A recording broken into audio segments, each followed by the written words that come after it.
Okay, so here's an update on the transducer install. I did end up putting the structure scan LSS2 transducer to the left here of the skimmer transducer. I think that's the best spot for it. Hopefully height won't be too much of an issue and this beam will still have a clear path. As long as I don't have to lower this one, I should be fine. If anything, I probably had to have raised it, but I was using the existing holes there, so I really can't do that now unless I drill new holes, which I may have to do. So yeah, hopefully that works out. Turning the motor when it's tilted up like this isn't a problem. When it is tilted down, it gets to about here, so it is fairly close. And I've just zip tied the transducer through these little holes that they provide for you in there. I put the transducer this way because I didn't want the cable taking the force of the water coming off the hull here.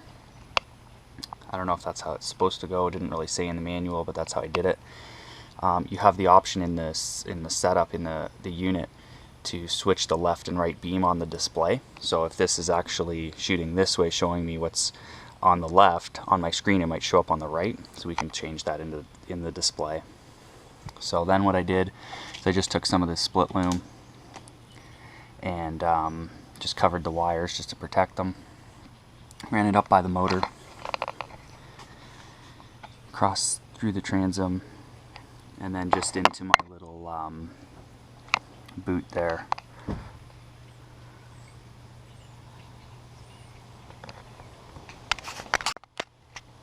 So what I've done is I've run the transducer extension cable through the hull here, up the front. This is it here. So the transducer that's mounted on the transom comes down, plugs into the extension cable. So if I ever have to replace the transducer, I don't have to fish it through all again. I can just replace it to this point here. So I'm just going to tuck that up there. It'll just sit behind where the gas tank is.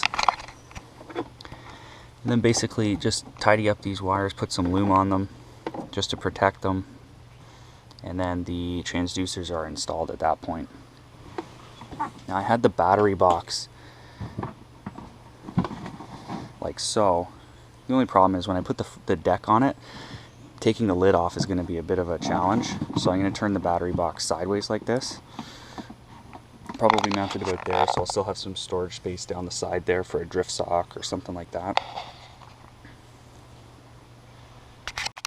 So position the battery box where I want it, and then these little keepers here for the strap. I'm just going to slide under the box just so it's flush. And just take the box away, screw that down, obviously putting the strap under it first. So that's the location for that one. Do the same on the other side, and then it's installed. Okay, so that's what it'll look like.